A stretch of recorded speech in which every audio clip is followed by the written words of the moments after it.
Selected works of Mao Zedong oppose stereotyped party writing. February 8, 1942. This speech was delivered by Comrade Mao Zedong at a cadres meeting in Yan'an. Comrade Kai Feng has just stated the purpose of today's meeting. I now want to discuss the ways subjectivism and sectarianism use stereotyped party writing, or the party eight-legged essay, one as their instrument of propaganda or form of expression. We are fighting against subjectivism and sectarianism, but they will still have a hiding place to lurk in if at the same time we do not get rid of stereotyped party writing. If we destroy that too, we shall checkmate subjectivism and sectarianism and make both these monsters show themselves in their true colors, and then we shall easily be able to annihilate them, like rats running across the street with everyone yelling, "Kill them! Kill them!" It does not matter much if a person produces stereotyped party writings only for himself to read. If he passes them on to someone else, the number of readers is doubled, and already no small harm is done. If he has them posted up, mimeographed, printed in newspapers or published in book form, then the problem becomes indeed a big one, for they can influence many people. And those who produce stereotyped party writing always seek large audiences. Thus it has become imperative to expose and destroy it. Stereotyped party writing is, moreover, one brand of the foreign stereotype, which was attacked by Lu Xun a long time ago too. Why then do we call it the party eight-legged essay? Because, besides its foreign flavor, it has some smell of native soil. Perhaps it too can be counted as creative work of a sort. Who says our people have not produced any creative works? Here is one. Loud laughter. Stereotyped party writing has a long history in our party, particularly during the Agrarian Revolution. It sometimes became quite rampant. Viewed historically, stereotyped party writing is a reaction to the May 4th movement. During the May 4th movement, modern-minded people opposed the use of the classical Chinese language and advocated vernacular Chinese, opposed the traditional dogmas and advocated science and democracy, all of which was quite right. The movement then was vigorous and lively, progressive and revolutionary. In those days the ruling classes indoctrinated students with Confucian teachings and compelled the people to venerate all the trappings of Confucianism as religious dogma, and all writers used the classical language. In short, what was written and taught by the ruling classes and their hangers-on was in the nature of stereotyped writing and dogma, both in content and in form. That was the old stereotype and the old dogma. A tremendous achievement of the May 4th movement was its public exposure of the ugliness of the old stereotype and the old dogma and its call to the people to rise against them. Another great and related achievement was its fight against imperialism, but the struggle against the old stereotype and the old dogma remains one of the great achievements of the May 4th movement. Later on, however, foreign stereotyped writing and foreign dogma came into being. Running counter to Marxism, certain people in our party developed the foreign stereotype and dogma into subjectivism, sectarianism, and stereotyped party writing. These are the new stereotype and the new dogma. They have become so deeply ingrained in the minds of many comrades that today we still have a very strenuous job of remolding to do. Thus we see that the lively, vigorous, progressive, and revolutionary movement of the May 4th period which fought the old feudal stereotyped writing and dogma was later turned by some people into its very opposite, giving rise to the new stereotyped writing and dogma. The latter are not lively and vigorous but dead and stiff, not progressive but retrogressive, not revolutionary but obstacles to revolution. That is to say, the foreign stereotyped writing, or stereotyped party writing, is a reaction to the original nature of the May 4th movement. The May 4th movement, however, had its own weaknesses. Many of the leaders lacked the critical spirit of Marxism, and the method they used was generally that of the bourgeoisie, that is, the formalist method. They were quite right in opposing the old stereotype and the old dogma and in advocating science and democracy.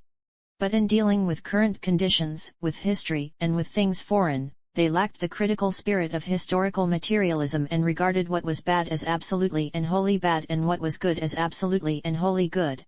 This formalist approach to problems affected the subsequent course of the movement. In its development, the May 4th movement divided into two currents.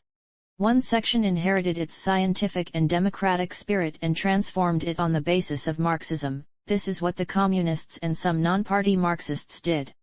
Another section took the road of the bourgeoisie, this was the development of formalism towards the right. But within the Communist Party too the situation was not uniform. There, too, some members deviated and, lacking a firm grasp of Marxism, committed errors of formalism, namely, the errors of subjectivism, sectarianism, and stereotyped party writing. This was the development of formalism towards the left. So it can be seen that stereotyped party writing is no accident, but is, on the one hand, a reaction to the positive elements of the May 4th movement and, on the other, a legacy, a continuation or development of its negative elements. It is useful for us to understand this point. Just as it was revolutionary and necessary to fight the old stereotyped writing and the old dogmatism during the period of the May 4th movement, so it is revolutionary and necessary today for us to use Marxism to criticize the new stereotyped writing and the new dogmatism. If there had been no fight against the old stereotype and the old dogmatism during the May 4th period, the minds of the Chinese people would not have been freed from bondage to them, and China would have no hope of freedom and independence. This task was merely begun in the period of the May 4th movement, and a very great effort, a huge job of work on the road of revolutionary remolding is still necessary to enable the whole people to free themselves completely from the domination of the old stereotype and dogmatism. If today we do not oppose the new stereotyped writing and the new dogmatism, the minds of the Chinese people will be fettered by formalism of another kind. If we do not get rid of the poison of stereotyped party writing and the error of dogmatism found among a section, only a section, of course, of party comrades, then it will be impossible to arouse a vigorous and lively revolutionary spirit, to eradicate the bad habit of taking a wrong attitude towards Marxism and to disseminate and develop true Marxism. Furthermore, it will be impossible to conduct an energetic struggle against the influence of the old stereotyped writing and dogma among the whole people, and against that of foreign stereotyped among many of the people, and impossible to attain the purpose of demolishing and sweeping away these influences. Subjectivism, sectarianism, and stereotyped party writing, all three are anti-Marxist and meet the needs not of the proletariat but of the exploiting classes. They are a reflection of petty bourgeois ideology in our party. China is a country with a very large petty bourgeoisie, and our party is surrounded by this enormous class. A great number of our party members come from this class, and when they join the party they inevitably drag in with them a petty bourgeois tail, be it long or short.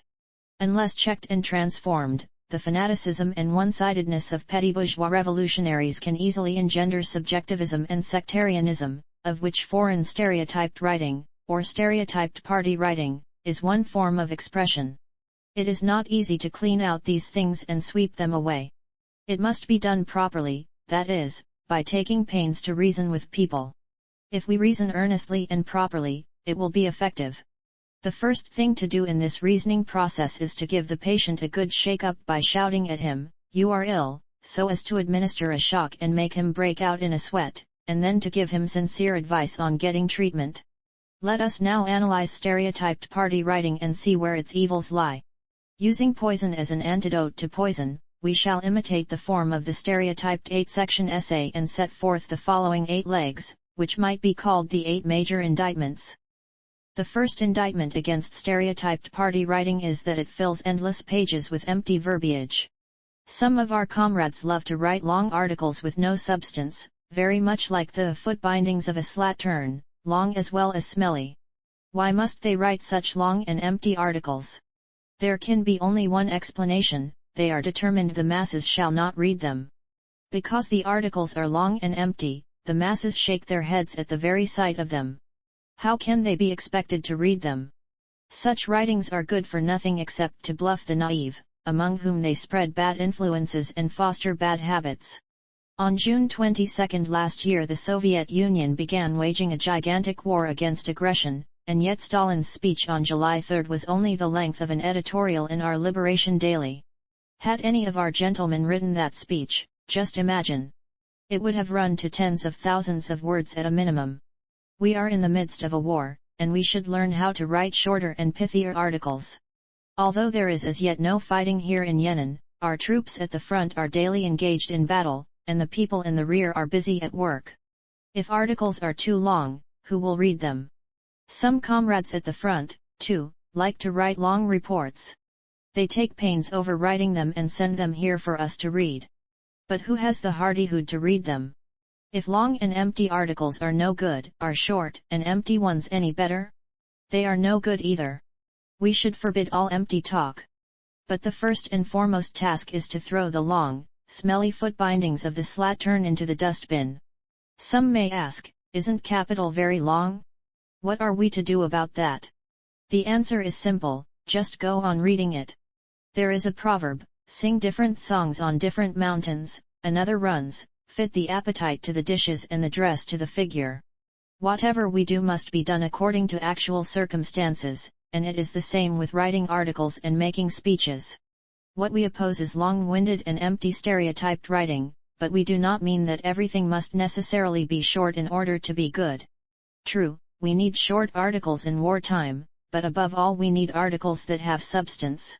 Articles devoid of substance are the least justifiable and the most objectionable.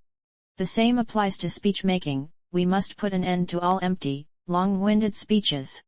The second indictment against stereotyped party writing is that it strikes a pose in order to intimidate people.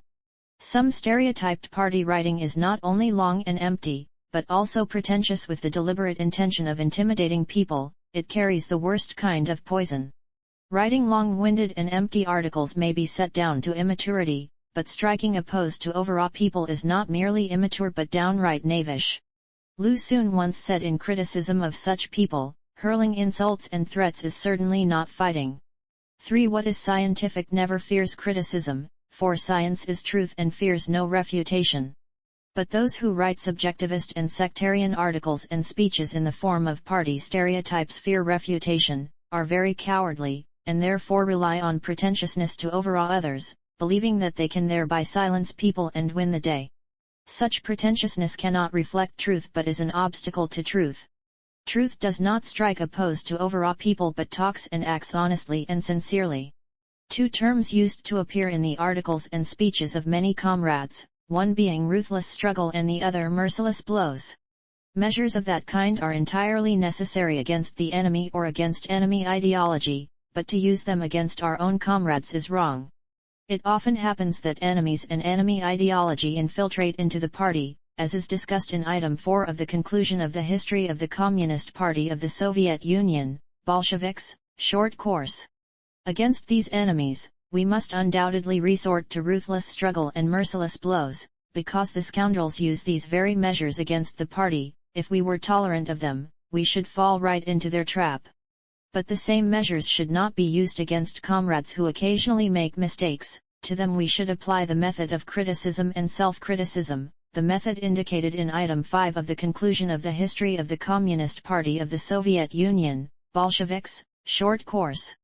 The comrades who in the past loudly advocated ruthless struggle and merciless blows against comrades who occasionally made mistakes did so because, for one thing, they failed to make any analysis of the persons they were dealing with and, for another, they were striking a pose in an effort to intimidate. This method is no good, no matter whom you are dealing with. Against the enemy this tactic of intimidation is utterly useless, and with our own comrades it can only do harm. It is a tactic which the exploiting classes and the lumper proletariat habitually practice, but for which the proletariat has no use. For the proletariat the sharpest and most effective weapon is a serious and militant scientific attitude. The Communist Party lives by the truth of Marxism-Leninism, by seeking truth from facts, by science, and not by intimidating people. Needless to say, the idea of attaining fame and position for oneself by pretentiousness is even more contemptible. In short, when organizations make decisions and issue instructions and when comrades write articles and make speeches, they must without exception depend on Marxist-Leninist truth and seek to serve a useful purpose. This is the only basis on which victory in the revolution can be achieved, all else is of no avail. The third indictment against stereotyped party writing is that it shoots at random, without considering the audience.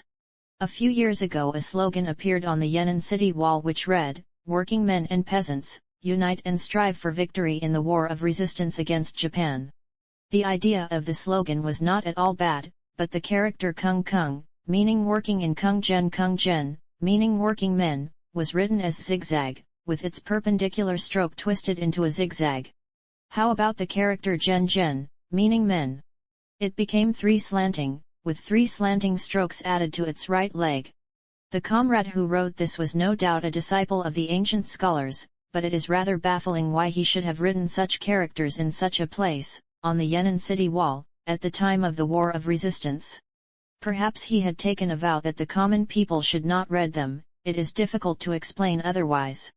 Communists who really want to do propaganda must consider their audience and bear in mind those who will read their articles and slogans or listen to their speeches and their talk, otherwise they are in effect resolving not to be read or listened to by anyone.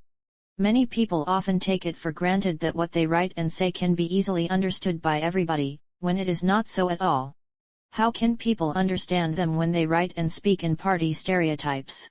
The saying "to play the lute to a cow" implies a jibe at the audience. If we substitute the idea of respect for the audience, the jibe is turned against the player. Why should he strum away without considering his audience?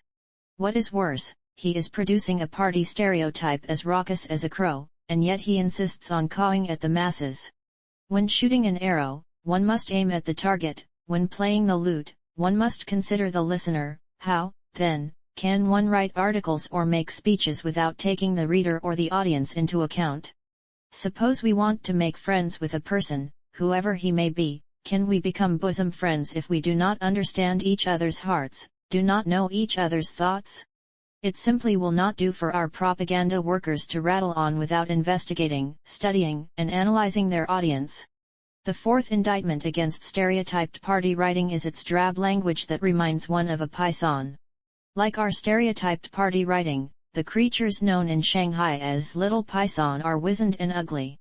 If an article or a speech merely rings the changes on a few terms in a classroom tone without a shred of vigor or spirit, is it not rather like a python, drab of speech and repulsive in appearance? If someone enters primary school at 7, goes to middle school in his teens, graduates from college in his 20s and never has contact with the masses of the people, he is not to blame if his language is poor and monotonous. But we are revolutionaries working for the masses, and if we do not learn the language of the masses, we cannot work well. At present many of our comrades doing propaganda work make no study of language. Their propaganda is very dull, and few people care to read their articles or listen to their talk. Why do we need to study language and, what is more, spend much effort on it? Because the mastery of language is not easy and requires painstaking effort. First, let us learn language from the masses. The people's vocabulary is rich, vigorous, vivid, and expressive of real life. It is because many of us have not mastered language that our articles and speeches contain few vigorous, vivid, and effective expressions and resemble not a hale and healthy person, but an emaciated python, a mere bag of bones. Secondly, let us absorb what we need from foreign languages. We should not import foreign expressions mechanically or use them indiscriminately, but should absorb what is good and suits our needs. Our current vocabulary has already incorporated many foreign expressions, because the old Chinese vocabulary was inadequate. For instance, today we are holding a meeting of Kanpu cotters, and the term Kanpu is derived from a foreign word. We should continue to absorb many fresh things from abroad, not only progressive ideas but new expressions as well. Thirdly, let us also learn whatever is alive in the classical Chinese language. Since we have not studied classical Chinese hard enough, we have not made full and proper use of much that is still alive in it. Of course, we are resolutely opposed to the use of obsolete expressions or allusions, and that is final, but what is good and still useful should be taken over. Those who are badly infected by stereotyped party writing do not take pains to study what is useful in the language of the people, in foreign languages, or in classical Chinese, so the masses do not welcome their dry and dull propaganda, and we too have no need for such poor and incompetent propagandists. Who are our propagandists? They include not only teachers, journalists, writers, and artists, but all our cotters. Take the military commanders, for instance. Though they make no public statements, they have to talk to the soldiers and have dealings with the people. What is this if not propaganda? Whenever a man speaks to others, he is doing propaganda work. Unless he is dumb, he always has a few words to say. It is therefore imperative that our comrades should all study language. The fifth indictment against stereotyped party writing is that it arranges items under a complicated set of headings, as if starting a Chinese pharmacy. Go and take a look at any Chinese pharmacy, and you will see cabinets with numerous drawers, each bearing the name of a drug: tonsil, foxglove, rhubarb, saltpetre, indeed, everything that should be there. This method has been picked up by our comrades. In their articles and speeches, their books and reports, they use first the big Chinese numerals, second the small Chinese numerals, third the characters for the 10 celestial stems, fourth the characters for the 12 earthly branches, and then capital A, B, C, D, then small a, B, C, D, followed by the Arabic numerals, and what not. How fortunate that the ancients and the foreigners created all these symbols for us so that we can start a Chinese pharmacy without the slightest effort. For all its verbiage, an article that bristles with such symbols, that does not pose, analyze, or solve problems, and that does not take a stand for or against anything is devoid of real content and nothing but a Chinese pharmacy. I am not saying that such symbols as the 10 celestial stems, etc., should not be used, but that this kind of approach to problems is wrong. The method borrowed from the Chinese pharmacy, which many of our comrades are very fond of, is really the most crude, infantile and philistine of all. It is a formalist method, classifying things according to their external features instead of their internal relations. If one takes a conglomeration of concepts that are not internally related and arranges them into an article, speech, or report simply according to the external features of things, then one is juggling with concepts and may also lead others to indulge in the same sort of game, with the result that they do not use their brains to think over problems and probe into the essence of things, but are satisfied merely to list phenomena in ABCD order. What is a problem? A problem is the contradiction in a thing. Where one has an unresolved contradiction, there one has a problem. Since there is a problem, you have to be for one side and against the other, and you have to pose the problem. To pose the problem, you must first make a preliminary investigation and study of the two basic aspects of the problem or contradiction before you can understand the nature of the contradiction. This is the process of discovering the problem. Preliminary investigation and study can discover the problem, can pose the problem, but cannot as yet solve it. In order to solve the problem, it is necessary to make a systematic and thorough investigation and study. This is the process of analysis. In posing the problem too, analysis is needed, otherwise, faced with a chaotic and bewildering mass of phenomena, you will not be able to discern where the problem or contradiction lies. But here, by the process of analysis we mean a process of systematic and thorough analysis. It often happens that although a problem has been posed, it cannot be solved because the internal relations of things have not yet been revealed, because this process of systematic and thorough analysis has not yet been carried out. Consequently, we still cannot see the contours of the problem clearly, cannot make a synthesis, and so cannot solve the problem well. If an article or speech is important and meant to give guidance, it ought to pose a particular problem, then analyze it, and then make a synthesis pointing to the nature of the problem and providing the method for solving it. In all this, formalist methods are useless. Since infantile, crude, philistine, and lazy-minded formalist methods are prevalent in our party, we must expose them. Only thus can everybody learn to use the Marxist method to observe, pose, analyze, and solve problems. Only thus can we do our work well, and only thus can our revolutionary cause triumph. The sixth indictment against stereotyped party writing is that it is irresponsible and harms people wherever it appears. All the offenses mentioned above are due partly to immaturity and partly to an insufficient sense of responsibility. Let us take washing the face to illustrate the point. We all wash our faces every day, many of us more than once, and inspect ourselves in the mirror afterwards by way of investigation and study, loud laughter, for fear that something may not be quite right. What a great sense of responsibility! If we wrote articles and made speeches with the same sense of responsibility, we would not be doing badly. Do not present what is not presentable. Always bear in mind that it may influence the thoughts and actions of others. If a man happens not to wash his face for a day or two, that of course is not good, and if after washing he leaves a smudge or two, that too is not so pleasing, but there is no serious danger. It is different with writing articles or making speeches, they are intended solely to influence others. Yet our comrades go about this task casually. This means putting the trivial above the important. Many people write articles and make speeches without prior study or preparation, and after writing an article, they do not bother to go over it several times in the same way as they would examine their faces in the mirror after washing, but instead offhandedly send it to be published. Often the result is 1,000 words from the pen in a stream, but 10,000 li away from the theme. Talented though these writers may appear, they actually harm people. This bad habit, this weak sense of responsibility, must be corrected. The seventh indictment against stereotyped party writing is that it poisons the whole party and jeopardizes the revolution. The eighth indictment is that its spread would wreck the country and ruin the people. These two indictments are self-evident and require no elaboration. In other words, if stereotyped party writing is not transformed but is allowed to develop unchecked, the consequences will be very serious indeed. The poison of subjectivism and sectarianism is hidden in stereotyped party writing, and if this poison spreads it will endanger both the party and the country. The aforesaid 8 counts are our call to arms against stereotyped party writing.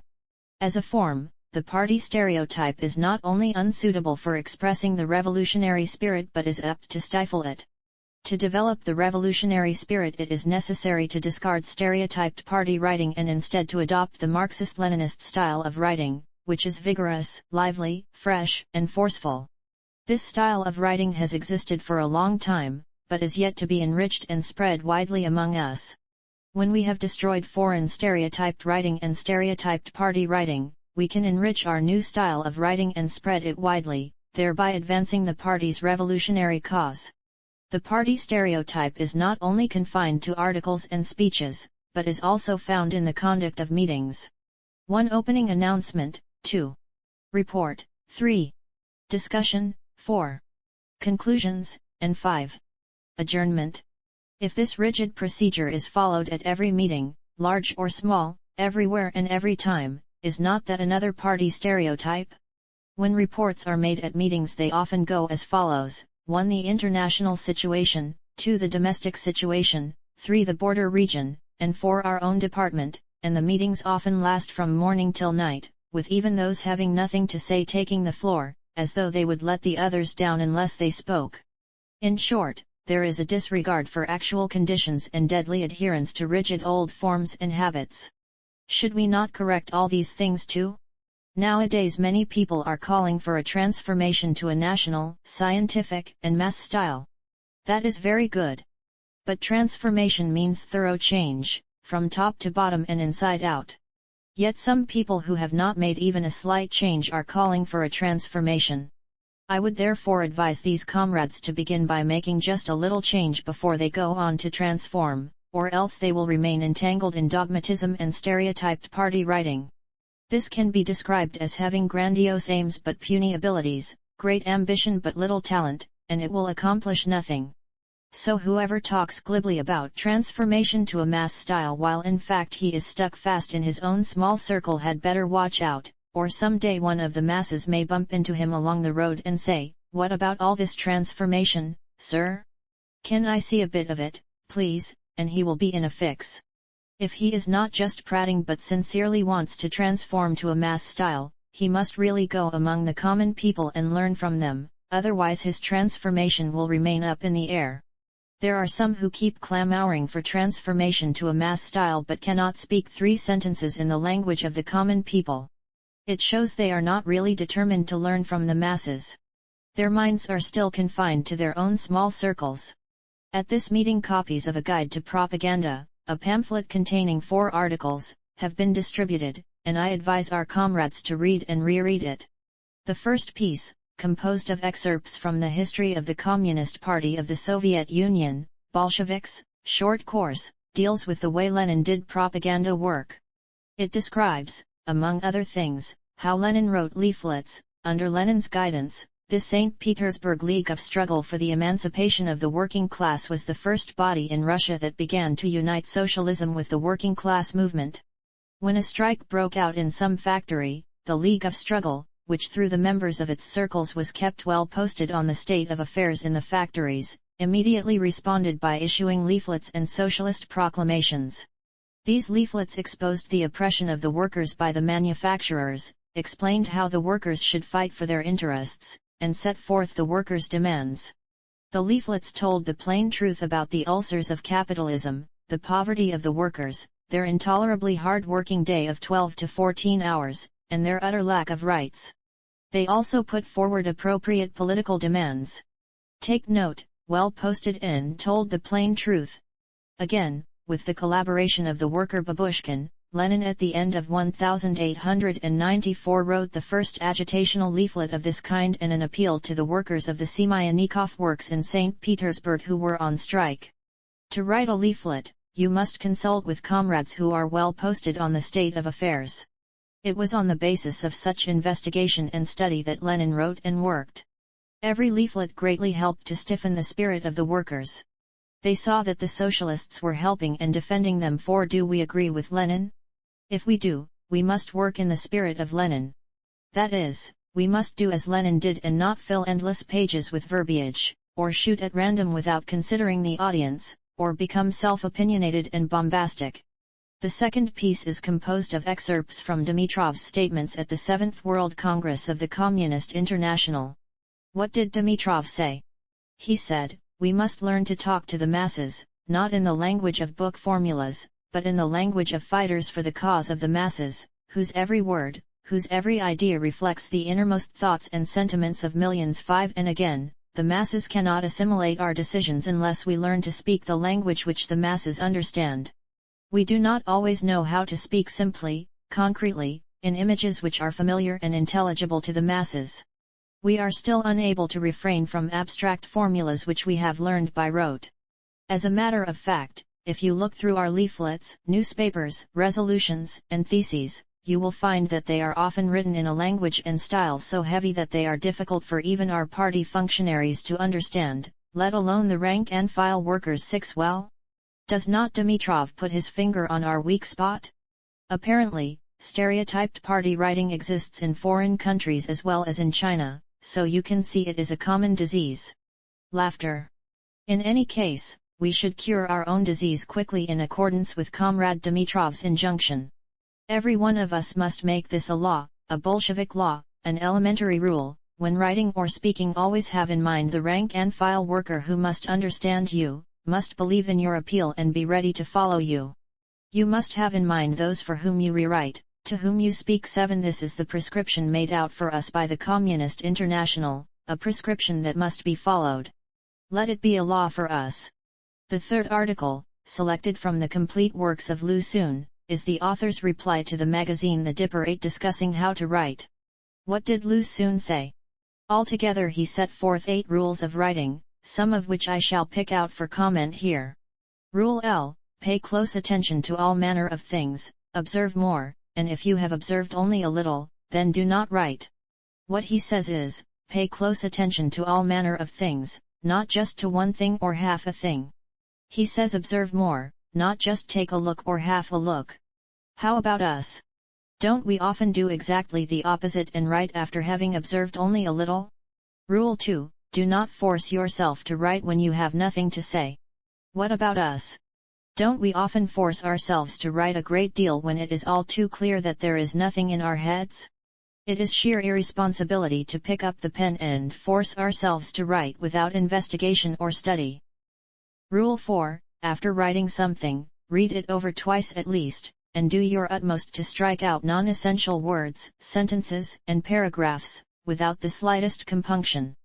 Rather condense the material for a novel into a sketch, never spin out the material for a sketch into a novel. Confucius advised, think twice. 9 And Han Yu said, a deed is accomplished through taking thought. 10 That was in ancient times. Today matters have become very complicated, and sometimes it is not even enough to think them over 3 or 4 times. Lu Xun said, read it over twice at least. And at most? He did not say, but in my opinion it does no harm to go over an important article more than 10 times and to revise it conscientiously before it is published. Articles are the reflection of objective reality, which is intricate and complex and must be studied over and over again before it can be properly reflected. To be slipshod in this respect is to be ignorant of the rudiments of writing. Rule 6, do not coin adjectives or other terms that are intelligible to nobody but yourself. We have coined too many expressions that are intelligible to nobody.